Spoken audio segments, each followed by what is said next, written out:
Bismillahirrahmanirrahim.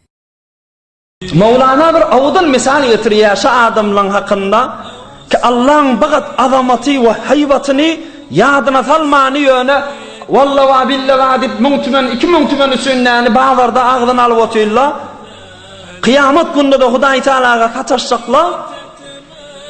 Acayip bir avudan misal. Ay bir misalın avudallığını ödeyeceğim. Bir vakt bir oğusun bir qariyb adamın bir tane sığırı varmış. Hey öyle sığırını qavu ediyenmiştik.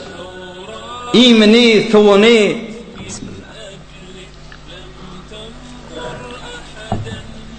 Geceler dağda evine im koyup, su koyup. Ama az gaza o kadar bir vaqtdan tevlesine bir olukon arslan şiir giyirip de yankın sığırını helak edip öldürüp yiye. Hom şiir de karnı tok sığırın zayında süyünüp yat ya. Ay samallan üstü yumuşacık yer kavu ödülünyen sığırdı da.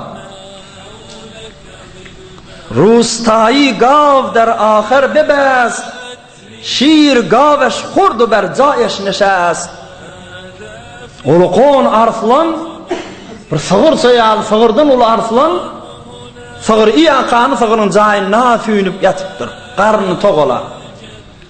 Oğum gece yankı o havatı qariyb ol hemişe sığırından havar alayan adam şu gece de barıptır. İnna hava karanqı tevlen içinde beter karanqı. Oğum içerik giyirip de haki sığır mı kadi otuyor sığırlı im koyuptur. Oğum ödeden şu karanqıda arkasından sifalayan olmalı.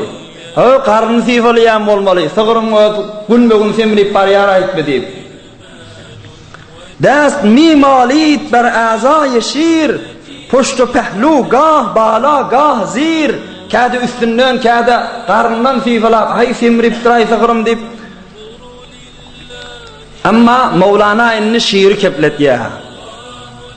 Goft şiir er-rovşani efzun şodi zehra-eş bedri diyo dilhun şodi. O şiir hay bu adam ben karnımı sifalap arkam sifalap meni görmeyen o tüy dağı deyiptir. İşte hava yaktalsa meni görasip yürü yarılacak ahirin bu adamın deyiptir. Yani karanqıda meni tanıymansan sığırımı kadip arkamdan karnımdan sifalap o tüy deyiptir. Ey Müslüman oğullar, Mevlana bir mesel bilen bizi düşündür ya. Hak hemi guyet ki ey mağrure kur naze namen pare pare gerş tur. Hudaya diye bugün küvünlerini bağlarında bir müntümen iki müntümen için vallahi billahi deyip Allah'ın adım tutup otun. Ah men adım tur dağı yani tike olmadım deyiptir. Men adım zahir olanla Hazreti Musa Kelimullah ya Rab seni görecek diyenle Hudayın da yani fakat bir tecellisi bir Tur dağına düşenle Tur dağı yani para olup gitmedi mi? Bugün kuvun seni öyle doğunun yağlık, doğsun yağlık edip Allah'ın adı veren yani oyun tutunup bağların şu veren kızdıracak olup atayım. Rahama hala 5.000 tümen peyda olacak. Şuna da yani vallahi billahi palanca tamam vallahi öğrenme. Ay vallahi billahi peydası yok deyip min adım tutuyorsun. Az peder o zemader in beşnideyi lacerem gafil derin piçideyi. Ay havada min adımı yani innemden derdimden eşittirim Allah billahi deyip inni gelip de yani öyle aralarında zor Allah billahi vallahi deyip de yani min adım kiçildi otayım da deyiptir. Kıyamet gelip de min göre sana bilirsin şu moğu deyiptir. Min hayvatımı, min azamatımı, min ulluğumu, min celalu kibriyalığımı yani düşünen olsan bir yedek de umrunda Allah deyip adım çağırıp bilmerdin sen deyiptir. Şimdi bir 2000 tümen içinde min adımı kiçildi otayım deyiptir. Eğer men hakikatıma yeten olsam, sen men adam tutmamı yaşayışımda bir hakka düşünle başarmardın deyiptir. Hazreti İmam Şafii rahmetullahi aleyh ömründe bir gede kasam içmeyiptir musulmanlık olla. Allah'ın hakikatini yeten adamlar, Allah'ın ulluğunu bilen adamlar, dünyanın şudur şu tüyünle Allah'ın adını ortağı oklamıyor. Yani ne mi diydin sen? Vallahi diyenin, yani eğer denişi ay diyen kefim doğru değil olsa, yalan olsa, Huda yok diydin ha. Yani Huda yok olsa, eğer men ay diyen kefim doğru değil, yalan olsa diydin ha. Özünde bilmetin kefimde diyeni doğru değilliğini, yalanlığını. Yani bir dünya malını yetecek bolup edi oturallığını. Ey şuradı bizim aramızda art deydi hata, ama yaradan Allah ne mi diye? Allah'ın öz kelamından okuyuveriştireyin. Ey Müslümanlığın dikkat et.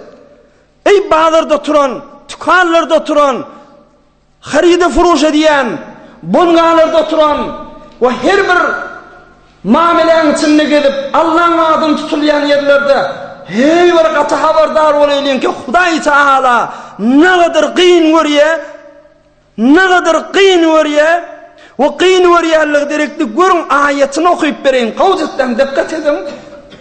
Euzu billahi mineşşeytanirracim.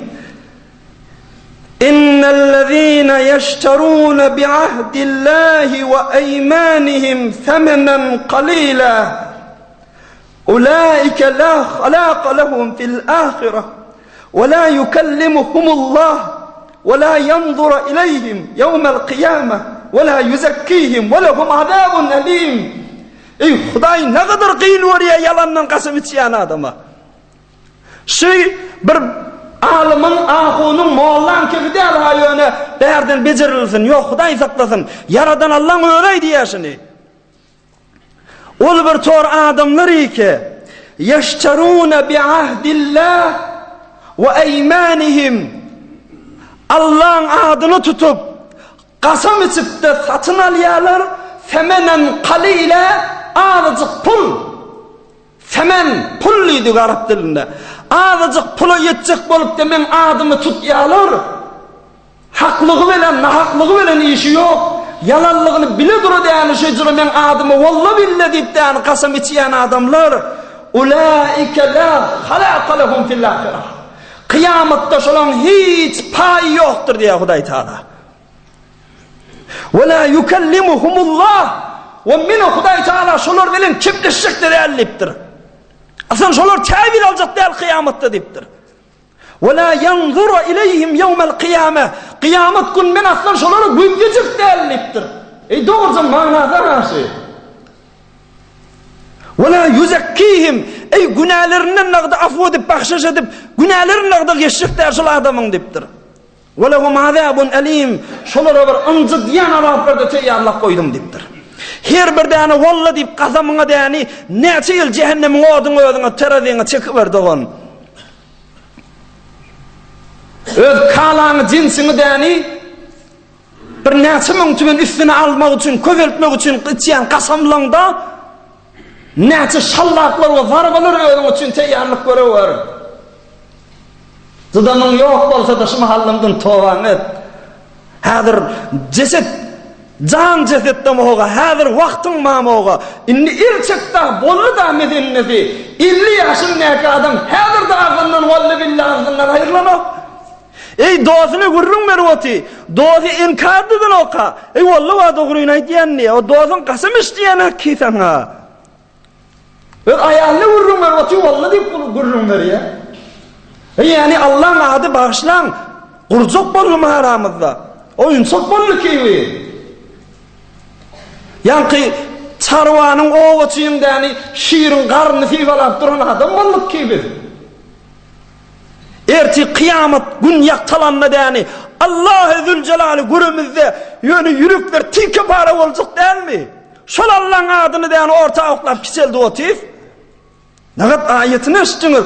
Huday ne kadar din görüyen ben niye? برای مشاهده ویدیوهای بیشتر به کانال یوتیوب سخنرانی های علماء ترکمن سر بزنید، مشترک بشید و منتشر کنید، اجر ببرید.